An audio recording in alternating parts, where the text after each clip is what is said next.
Bismillah. Assalamualaikum warahmatullahi wabarakatuh. Waalaikumsalam. Waalaikumsalam warahmatullahi wabarakatuh. Waalaikumsalam warahmatullahi wabarakatuh.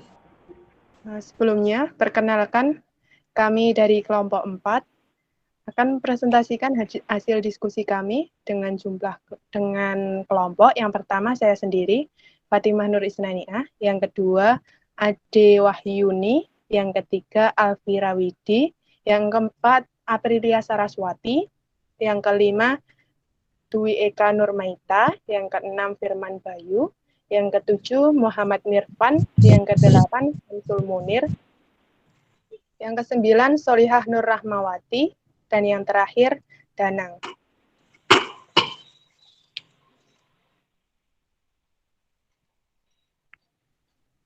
Untuk pembahasan materi pada sore hari ini, yang pertama ada abstraksi data, yang kedua bahasa basis data, yang ketiga pengguna basis data.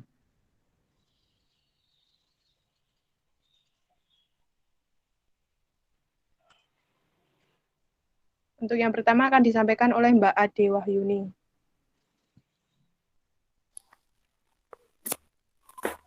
Abstraksi data merupakan tingkatan pengguna dalam memandang bagaimana sebenarnya data diolah dalam sebuah sistem database, sehingga menyerupai kondisi sebenarnya yang dihadapi oleh pengguna sehari-hari. Data dalam database disimpan dan dipelihara dengan baik dan terstruktur oleh database management system. Salah satu tujuan dari database management system adalah untuk menyediakan fasilitas atau antarmuka kepada user.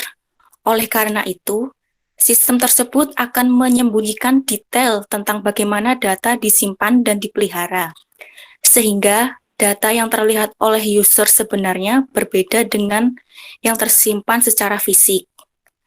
Terdapat 3 level abstraksi data, yaitu ada level pandangan atau view level, yang kedua level konseptual, dan yang ketiga level fisik.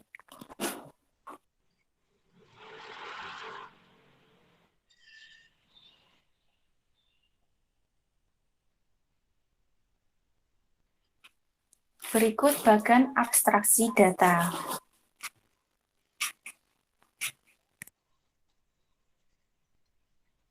Yang selanjutnya yaitu level dalam abstraksi data.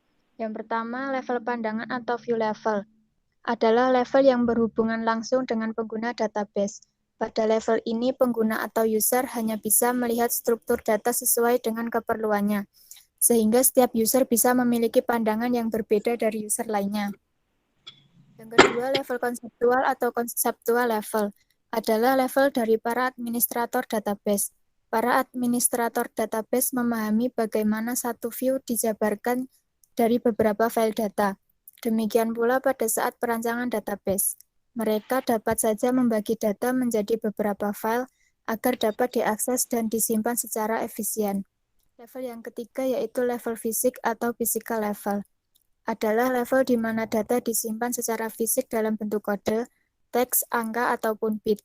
Pada level ini didefinisikan alokasi ruang penyimpanan data, deskripsi data dalam penyimpanan, kompresi data agar lebih hemat, dan enkripsi data agar bisa lebih aman.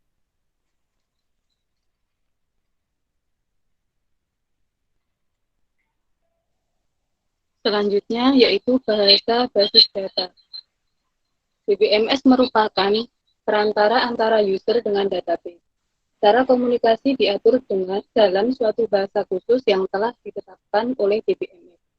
Pada prinsipnya, bahasa ini bisa dikategorikan ke dalam 3 komponen bahasa, yaitu data definition language, data manipulation language, dan data control language.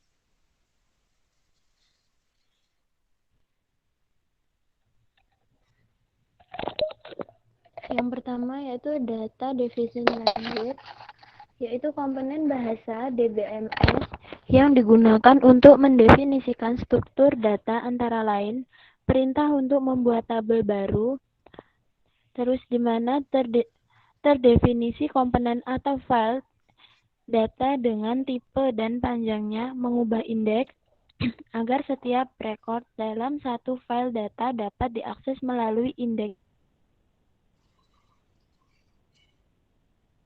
Terus perintah untuk membuat tabel mahasiswa dengan file name dan nama, create tabel mahasiswa seperti contoh di bawah. Kemudian perintah untuk menambahkan file tanggal lahir dan hobi, seperti contohnya ada di gambar. Kemudian perintah untuk mengganti nama file tanggal lahir menjadi tanggal lahir. Alter tabel mahasiswa, sing tanggal lahir, date.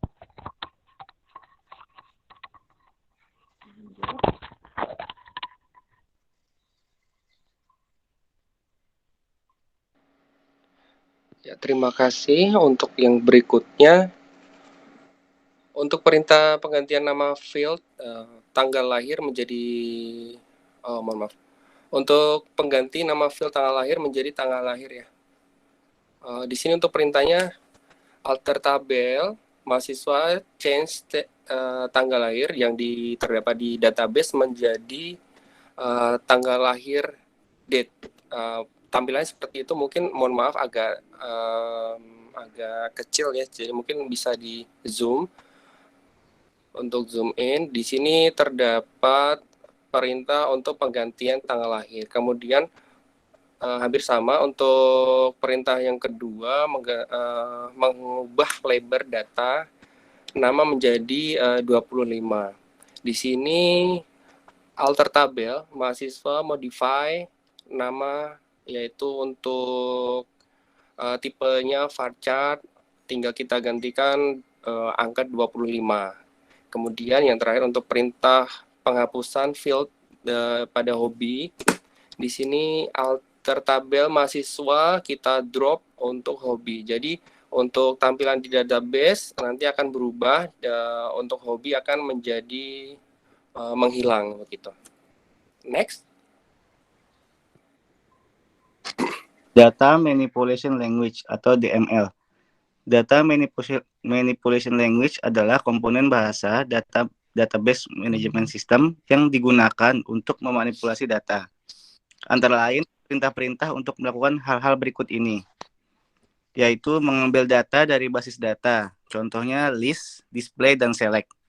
Lalu menambah data ke dalam basis data, yaitu insert dan append. Lalu meremajakan data yang ada dalam basis data, yaitu update.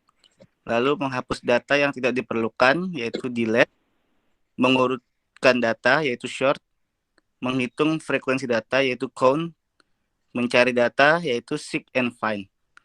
Data Manipulation Language dibedakan menjadi dua macam, yaitu Data Manipulation Language Procedural dan Data Manipulation Language Non-Procedural. Data Manipulation Language Procedural ialah ketika data akan dimanipulasi, maka perintah harus disertai dengan perintah bagaimana data diakses dari file database, seperti COBOL, C, C++, dan sebagainya. Data Manipulation Language Non-Procedural merupakan data yang dapat dimanipulasi langsung tanpa harus memerintahkan bagaimana data dibaca dari file, seperti DBase, Access, Paradox, FoxPro, SQL, dan sebagainya. Next, Data Control Language. Data Control Language merupakan perintah-perintah yang dapat digunakan untuk menjaga keamanan basis data berisi perintah-perintah untuk mengendalikan pengaksesan data. Yang termasuk dalam Data Control Language adalah yang pertama, grant. Digunakan untuk memberikan kendali pada pengaksesan data. Hak akses tersebut berupa hak membuat, create, mengambil atau select, menghapus atau delete, mengubah atau update, dan hak khusus berkenaan dengan sistem basis datanya. Yang kedua, revoke, yaitu untuk menghilangkan atau mencabut hak akses yang telah diberikan kepada user oleh administrator. Contoh bahasa dalam SQL, revoke all on from nama underscore user localhost identified by nama password. Next. 3. Read log. Pengujian tabel yang menjadikan tabel tersebut hanya dapat dilakukan manipulasi proses read saja yang diterapkan pada semua session termasuk sessionnya sendiri.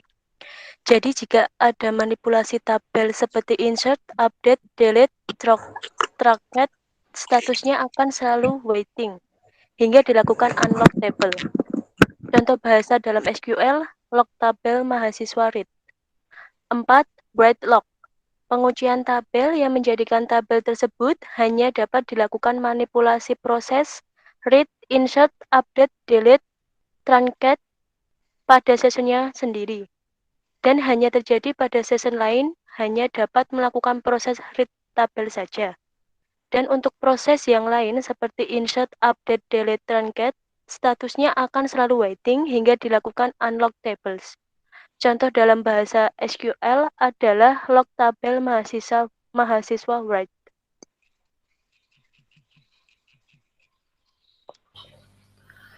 Pengguna basis data.